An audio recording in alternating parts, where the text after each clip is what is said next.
students get off the bus and cross 6 lanes to get to the other side. But when they're fully grown, they can be even bigger than Cutie right here. It's been 4 months since Stacy has passed away.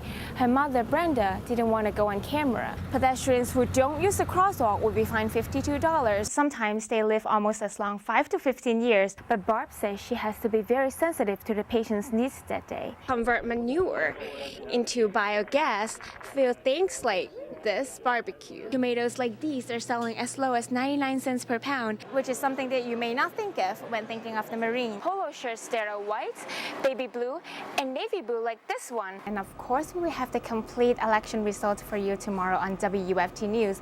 Reporting live from the newsroom, I'm Kathleen Ngai. Reporting live on Southwest Archer Road, I'm Kathleen Ngai. In Gainesville, Florida, I'm Kathleen Ngai. Kathleen Ngai, WFT News. January 4th is a busy day for those who are preparing to start school the next day. 20-year-old Stacy Brown was doing the same, but she never even made it to the first day of class. It's been 4 months since Stacy has passed away. Her mother, Brenda, didn't want to go on camera, but her voice tells us all. Stacy was fun-loving. She was just very sweet. She was a joy. Even if she was not in her best mood, she was still a happy person. Stacy was 20 years old and ready to embark on a new chapter of life. She was scheduled to begin classes in Santa Fe College. She had gone out and bought all of her folders. She had already picked her clothes out, what she was going to wear. She was very nervous, but she was excited. To share her excitement, Stacy went to visit her friends in Pine Ridge Apartment. She went there and was hanging out. The suspects came in and attempted to rob the apartment. And then when things went bad, the shooting occurred. She got hit. Emergency. Ma'am, somebody just tried to come around me. Somebody just shot my friend. Ma'am, she's dead. They killed somebody in the house, Mom. Killed somebody, Mom. The somebody was Stacy, but detectives believe Stacy wasn't the focus of the robbery. Detectives said her friend Manuel Shaw was supposed to be the target. He was purported to have been selling drugs out of that apartment. And so we think that's why the suspects chose that apartment to rob. Detectives say one of the two suspects fired when Manuel threatened them with an unloaded gun. One bullet hit Stacy in the back and traveled through her chest. She was pronounced dead at the scene. We're looking, the two suspects and the people that we're looking for in that manner are described as young black males. One of them may be a little older with various tattoos. Detectives are also looking for a getaway car, which was described as a white Honda from the 1990s with some paint damage on the hood. While detectives are still looking into hundreds of leads, Stacy's friends are also trying to help. They put up posters like this one surrounding the area, and hopefully someone will finally step forward. Oh, she's amazing. She's amazing. I mean, she's just full of life. Anywhere we were, she just kept you laughing, kept you entertained. As for Brenda, it's been 4 months since she has lived without Stacy, but things haven't gotten much better as time goes by.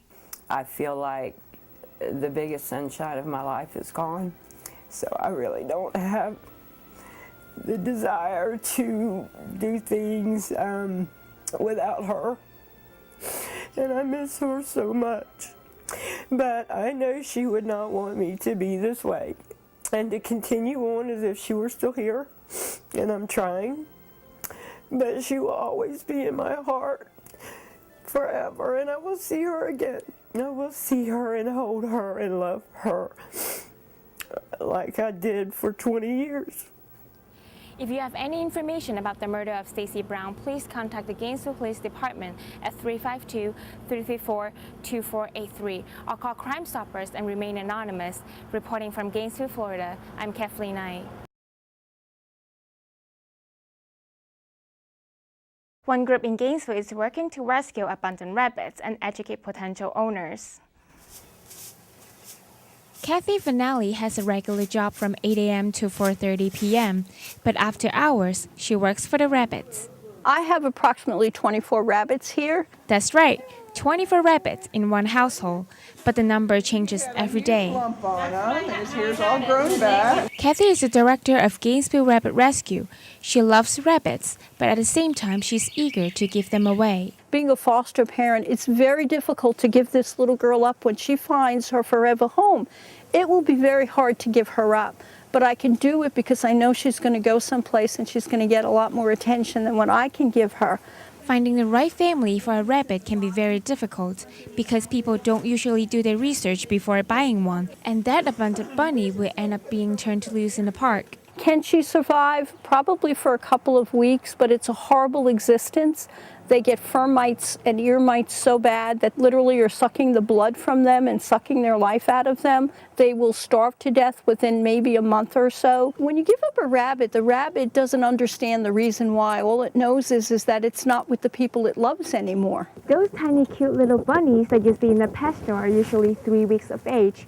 But when they're fully grown, they can be even bigger than Cutie right here. So you can't just buy them because they're cute and tiny.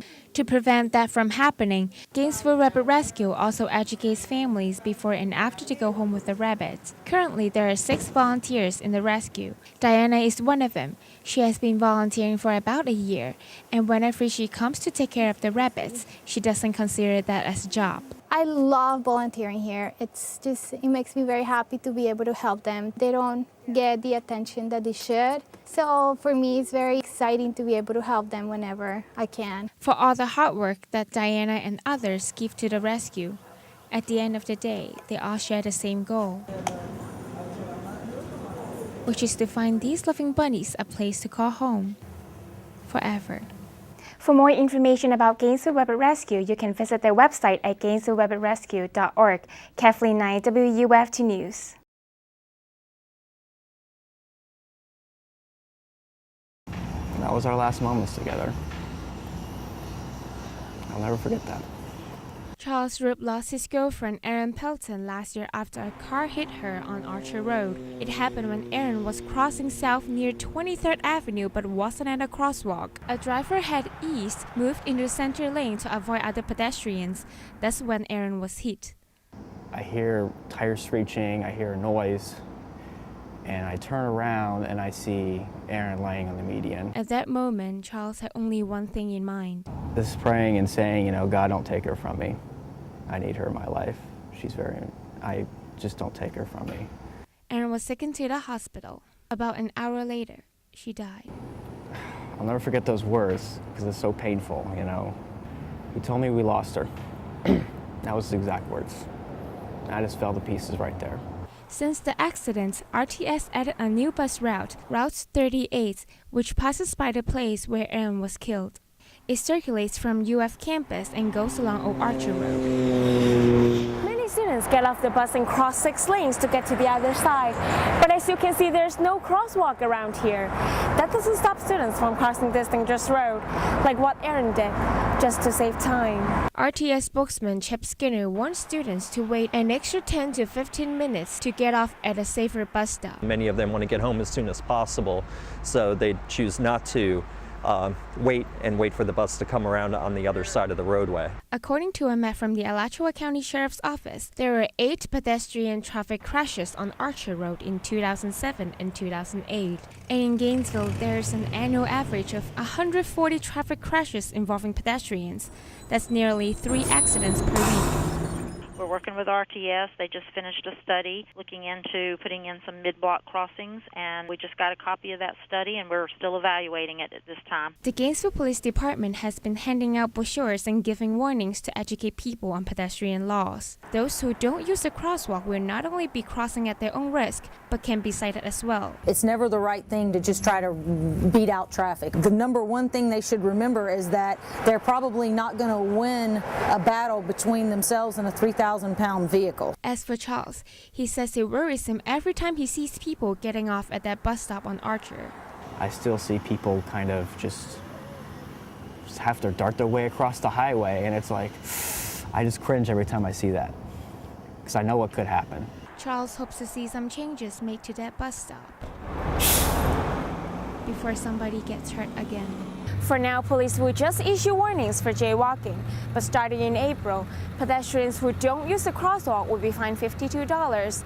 Reporting live on Southwest Archer Road, I'm Kathleen Ngai.